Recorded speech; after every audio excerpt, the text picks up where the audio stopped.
El cuarto de la bisabuela era oscuro, tenebroso.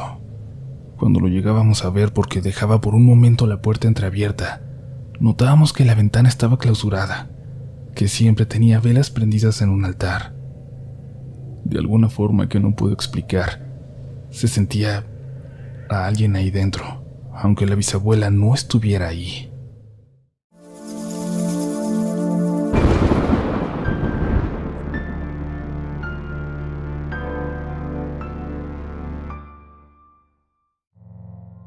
Comunidad Relatos de la Noche, es hora de entrar de nuevo en el mundo del terror, de lo inexplicable y de lo paranormal. Ya tenemos para ustedes lista su dosis de historias que va a provocarles pesadillas. Cuidado con los que se quedan dormidos escuchando Relatos de la Noche, porque no queremos que vayan a soñar con nuestras historias. No queremos que vayan a abrir puertas a través de los sueños a las criaturas que habitan los relatos de hoy. Suscríbete si no lo has hecho, apaga la luz y olvídate del mundo allá afuera. Es hora de dejarte llevar por los siguientes Relatos de la Noche. Tiene tiempo ya, antes de que escucho su programa en 2019, que he tenido la intención de compartirles esta historia. Sin embargo, como lo descubrirán en los próximos minutos, no es fácil hacerlo. Cuando lo llegué a comentar con mi familia se opusieron por completo.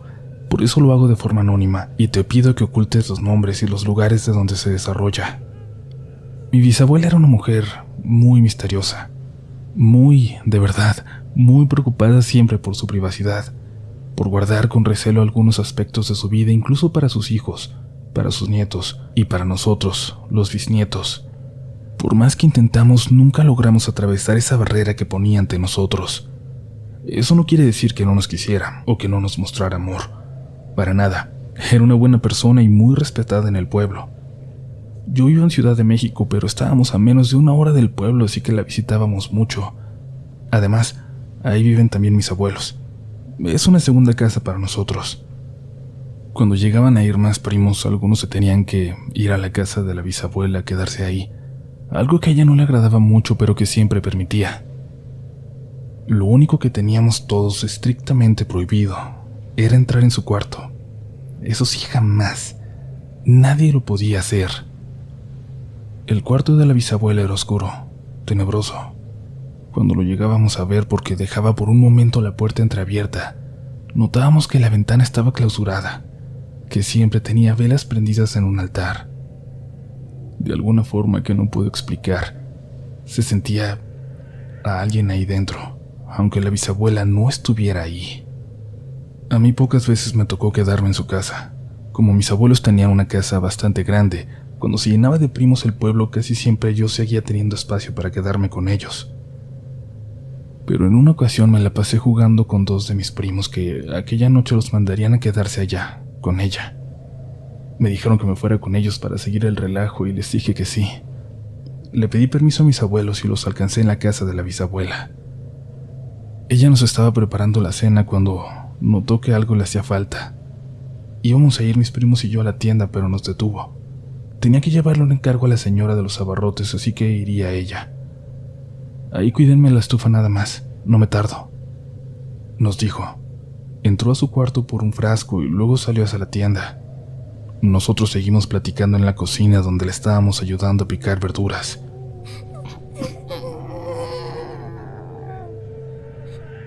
Cuando escuchamos que lloró un bebé. Yo lo escuché al menos como un bebé. Mis primos dijeron que era un niño. Uno de ellos incluso dijo que parecía que nos estaba hablando. Íbamos hacia la puerta pensando que el sonido venía de la calle, pero al llegar notamos que venía de la dirección opuesta, del pasillo que daba a las 2 habitaciones y que terminaba en el jardín trasero de la bisabuela. Nos dio mucho miedo. Parecía provenir de allá atrás, y no había forma de que algún niño o algún bebé, mucho menos, se hubiera metido ahí. Mi primo mayor fue el único que se atrevió a dar unos pasos hacia allá, pero al llegar a la mitad del pasillo volteó hacia la habitación de la abuela, hacia la puerta entreabierta, y luego regresó corriendo a la cocina. Se puso a picar, nos ordenó que lo hiciéramos y nos dijo que no pasaba nada. Le preguntamos por qué estaba así, que qué había visto, y él muy serio nos ordenó que picáramos lo que nos habían dejado, que no le dijéramos nada a la bisabuelita. Cuando ella regresó, dejó las bolsas que llevaba de la tienda, fue a su cuarto y volvió como si nada. Aunque después de un rato el ambiente se relajó y mis primos y yo nos dormimos tarde platicando, mi primo, el mayor, ya no volvió a ser el mismo de un rato antes.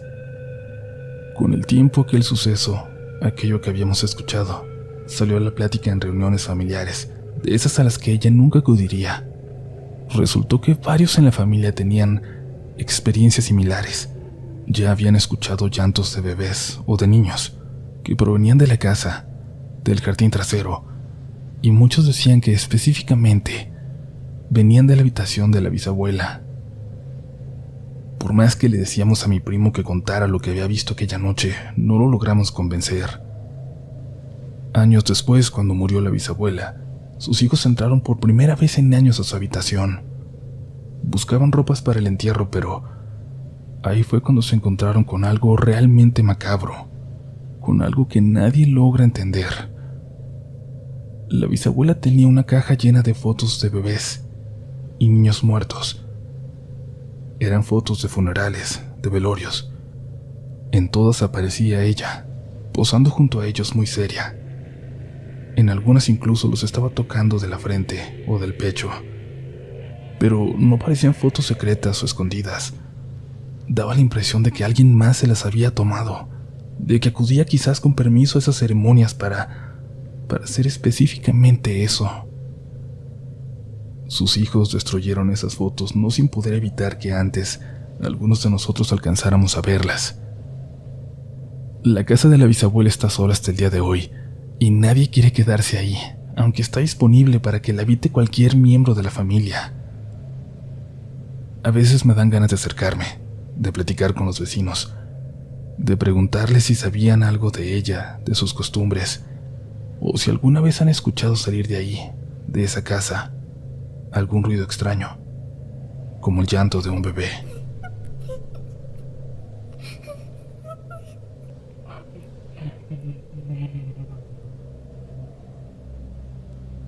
Hola comunidad, recientemente sucedió algo que me hizo recordar la historia que hoy voy a compartir con ustedes. Cuando tenía 12 años entré a una nueva escuela. Era un colegio religioso que iba desde el preescolar hasta la secundaria. Todos los niveles estaban dentro de un mismo terreno y a su vez se conectaban entre sí. Si se entraba por la puerta de la secundaria, había un pasillo largo y a los costados del pasillo estaba la dirección, los baños, el laboratorio y el resto de los salones.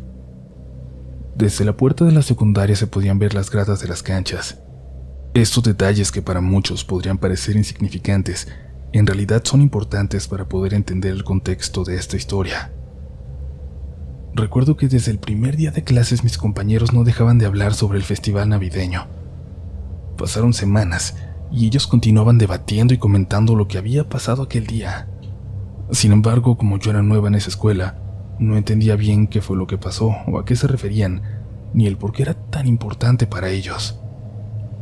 Ya un poco cansada de no saber, decidí preguntarle qué había ocurrido a una amiga, la cual llevaba más tiempo que yo estudiando en esa escuela. Ella me contó que durante los tradicionales cantos de villancicos, ella y sus compañeros, aburridos por el festival, intentaron irse, pero los maestros se los prohibieron.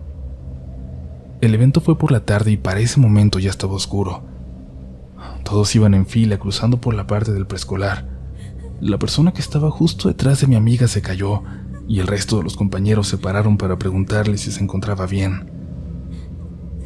Pensando que solo había sido un tropiezo o algo sin importancia, empezaron a bromear al respecto. Pero a ella no le dio ningún tipo de gracia. Los miró seria.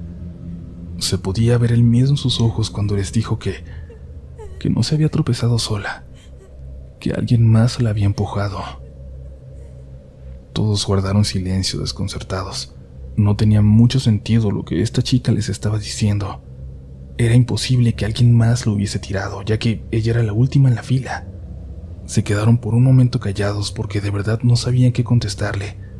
Era su amiga y lo que menos querían era hacerla sentir mal, como si se estuvieran burlando de ella. De repente y sin poderlo explicar, el ambiente se tornó muy pesado. Nadie decía nada, Solo se miraban deseando que fuera el otro el que terminara con ese silencio tan sepulcral. Mientras estaban ahí, esperando a que la chica se levantara, una de las computadoras del laboratorio comenzó a parpadear. Hubo algo en esa luz y en la manera en que parpadeaba que simplemente les hizo salir huyendo de ahí. Cuando mi amiga me contó todo esto, yo no le dije nada porque, siendo muy honesta, pensé que era una tontería que ellos mismos inventaron para asustar a los estudiantes de nuevo ingreso, o que era solo una de tantas historias de aparecidos que se cuentan en las escuelas. Y entonces pasó el tiempo, hasta que un día casi todos los alumnos se fueron a un evento. La escuela estaba prácticamente vacía, pero yo me tuve que quedar junto a otros 2 compañeros a terminar de preparar los últimos detalles de un festival cultural.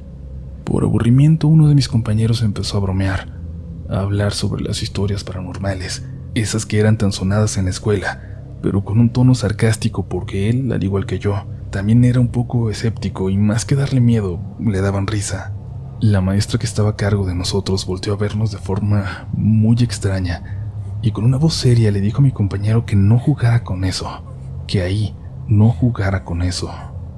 Preocupada, incluso podría decirse que hasta molesta, nos advirtió que no nos tomáramos este tipo de cosas a la ligera, porque historias así se cuentan por algún motivo. Esta maestra siempre fue muy seria, al grado de que nunca bromeaba con nosotros, ni siquiera mantenía alguna comunicación con los alumnos más allá de la que era estrictamente necesaria para impartir sus clases. Y justo por eso nos impactó tanto su reacción. Nos contó que unas semanas antes, cuando los alumnos de secundaria habíamos tenido el día libre porque fue la Junta General de Maestros, ella fue a lavar su taza de café al baño. Ahí comenzó a escuchar el llanto de una niña, pero no le dio mucha importancia. Lo dejó pasar pensando que tal vez era una alumna del preescolar que se había lastimado jugando durante el receso. La maestra regresó a la junta y siguió todo normal. Antes de irse a casa, ella se encontró con una de las secretarias y, un poco desorientada por lo que había pasado, le comentó que había escuchado el llanto de una niña pequeña en los baños. Tenía la duda sincera de si ella estaba bien o si la razón por la que estaba llorando había sido más grave de lo que pensó en un principio. La secretaria le dijo entonces que los niños de preescolar tampoco habían tenido clase, que los únicos que habían estado en la escuela en todo el día eran los maestros y el personal administrativo. A pesar de las advertencias de la maestra, yo seguí incrédula a las historias que se contaban en mi escuela. Un día, durante la clase de educación física, mis amigas y yo decidimos entrar a los baños a perder un poco de tiempo. La verdad, no era una clase que nos interesara mucho y al profesor también le daba un poco igual. Estábamos solamente nosotras. Nos aseguramos de que no hubiera nadie más, en especial una maestra que pudiera regañarnos. El baño tenía 3 cubículos para estudiantes y uno más al fondo para maestras. Revisamos todos y efectivamente no había nadie, solo nosotras. Hubo un momento en el que todas guardamos silencio, y entonces, en el baño de hasta el fondo, el que era exclusivo para maestras, ahí se escuchó un suspiro. Nos volteamos a ver entre todas nosotras. En nuestras miradas reconocimos un miedo compartido. Sentimos un escalofrío que nos recorría el cuerpo y salimos corriendo del baño. Y bueno, hace muy poco tiempo tenía que hacer un trabajo final sobre la historia de la preparatoria en la que estudio. Fui a la dirección a hacer investigación para mi proyecto y daba la casualidad de que la directora también había trabajado en la secundaria a la que fui. Cuando llegué a la dirección y le expliqué a la directora a qué iba, me preguntó qué era lo que quería saber. Le dije que todo, que incluso me contara la historia de la niña del colegio, como todos le llamaban a esa aparición.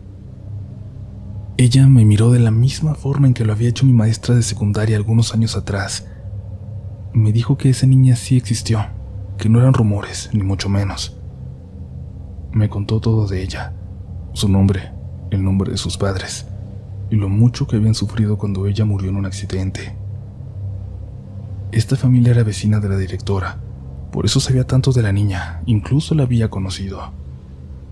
Al saber que había existido, sus palabras me helaron la sangre y en ese preciso momento caí en cuenta de que todas esas historias que hasta entonces habían sido puras tonterías para mí, puros inventos para asustar a los alumnos más jóvenes, todas eran verdad. Fue tan grande la impresión de saber que realmente existía que intenté olvidar su nombre, pero no su historia, ni el cómo murió. El recuerdo de cómo se sentía su presencia, de sus suspiros en los baños, nunca me abandonó. Ahora que sé que sí existió la niña del colegio, tengo la duda de si sigue rondando por los pasillos de la escuela, o si algo cambió y ella finalmente pudo irse. Gracias por leer la historia. Si deciden compartirla en algún momento en el programa, solo les pido que sea de forma anónima.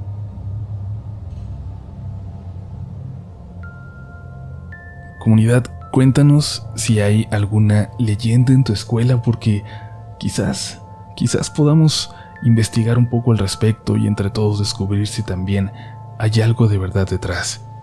Y bueno, si aún no te has suscrito a este espacio, si no nos sigues en redes sociales, ¿qué esperas para ser parte de la comunidad Relatos de la Noche, la mejor comunidad de todo Internet? Ya saben que nos encuentran en todas las redes como RDLN Oficial, que a mí me encuentran como Polch también en todas las redes sociales, pero aunque no siempre publico sobre Relatos de la Noche, les invito a seguirme porque les estaré avisando por dónde vamos a andar los próximos meses. Viene por ahí Querétaro, Saltillo, Veracruz y un evento en Ciudad de México donde de verdad va a ser un placer poder platicar, aunque sea un momento con ustedes. Ahora sí, vámonos con una última historia hoy, pequeñita, pero que me llamó muchísimo la atención porque en serio me encantaría saber qué opinan sobre sucesos como este que creo que a todos en algún momento nos han pasado. Esto es Relatos de la Noche.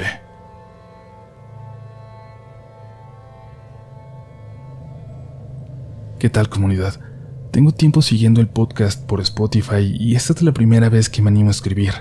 Verán, no sé si lo consideran como algo paranormal, pero sí me gustaría una explicación o algún consejo de qué poder hacer.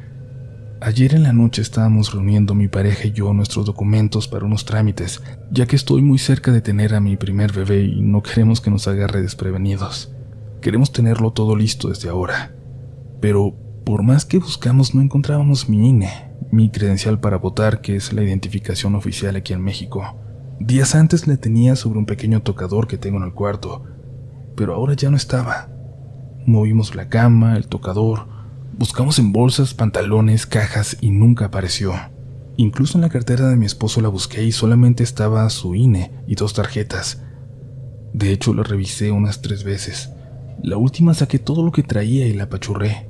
Después de buscar por todas partes, él también revisó su cartera y nada. Mi casa no es grande, únicamente cuento con la cocina y nuestro cuarto, así que se nos hacía ilógico que se perdiera en un lugar tan pequeño, donde vivimos solamente nosotros dos. Volteamos también toda la cocina y no aparecía.